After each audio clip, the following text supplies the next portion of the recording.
The day Karen from the HOA taped that neon yellow violation notice to my mailbox, I knew it was war. Mow your lawn or face fines. It screamed in her perfect Times New Roman. My grass was maybe an inch too long, hardly a jungle, but Karen, with her clipboard and her power trip, had been gunning for me since I moved into this cookie-cutter suburban hell 6 months ago. I'm Jake, 38 single, and I bought this house in Meadowbrook Estates to flip it, not to play lawn police. The neighborhood's nice enough manicured lawns, white picket fences, kids on bikes, but the HOA. It's like living under a dictator with a perm. Karen, the self-appointed queen, patrols daily, measuring grass blades and mailbox angles like she's auditioning for a reality show called Control Freak. I ignored the first notice. Big mistake. By week 2, she was banging on my door, her voice shrill enough to wake a coma patient. Jake, this is a community. Your lawn's an eyesore. I grinned, leaned against the doorframe, and said, Karen, it's grass. It grows. Chill. Her face turned the color of a stop sign. That's when I knew this wasn't just about grass. It was personal. I tried playing nice. I mowed the lawn badly. Sure, but I mowed it. Karen wasn't satisfied. She sent another notice, this time whining about uneven cuts and weed infiltration. Weeds, lady. It's dandelions, not a meth lab. I started noticing her golf cart creeping by my house at 7A. Her beady eyes scanning my property like a hawk. Neighbors whispered about her at the mailbox. Tom from across the street said she once fined him $200 for a non-compliant mailbox color. She's got nothing better to do, he muttered. Retired and miserable.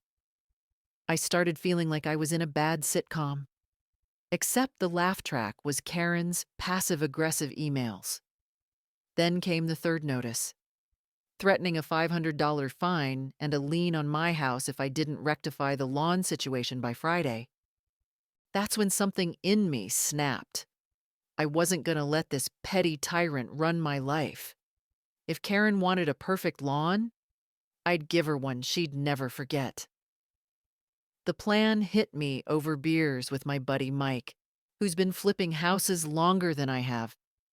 Dude, he said, laughing so hard he nearly choked, cover the whole damn yard in fake grass. Like the brightest, tackiest artificial turf you can find. I laughed, but the idea stuck. Why not? It's low maintenance, technically a lawn, and it'd make Karen's head explode. I spent a week researching. Found a company that does custom-printed artificial turf, think giant photos on fake grass. Perfect.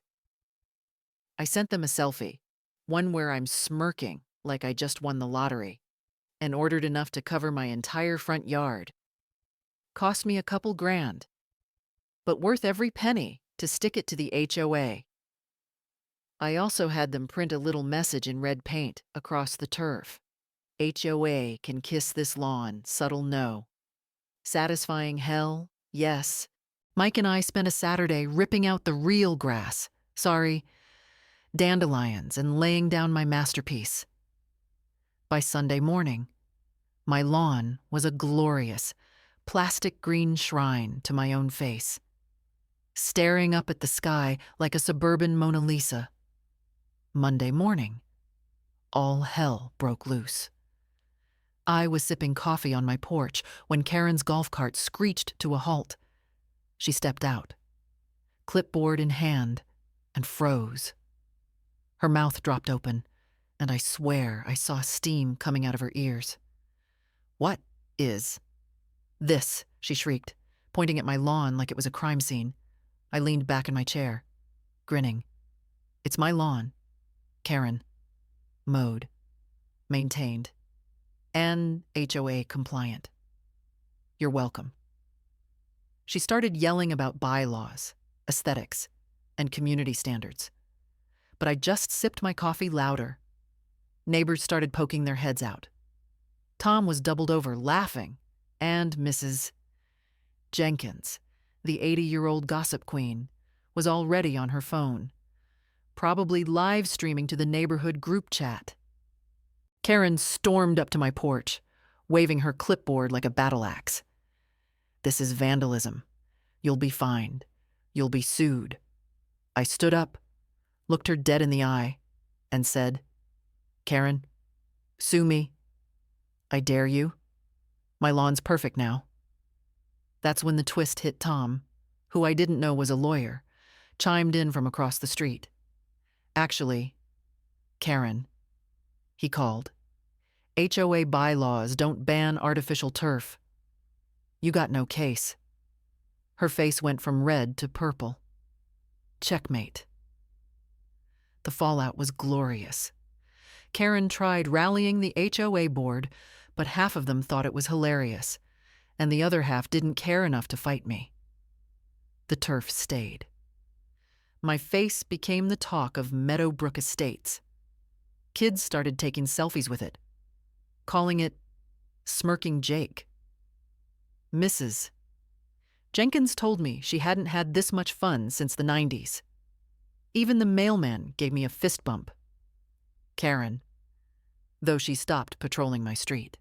I heard she's been whining about me at board meetings, but without a legal leg to stand on, she's powerless. My lawn's still there, grinning up at the world, a middle finger to petty tyranny. I flipped the house last month, sold it for a tidy profit, and moved to a new place, no HOA this time. Before I left, I threw a block party, and we all took turns spray painting messages on the turf for Karen to find. Last I heard, she's still fuming, but the new owners kept the turf, said it's the best conversation starter they've got. So, what do you think? Was I the jerk for going full petty, or was Karen asking for it?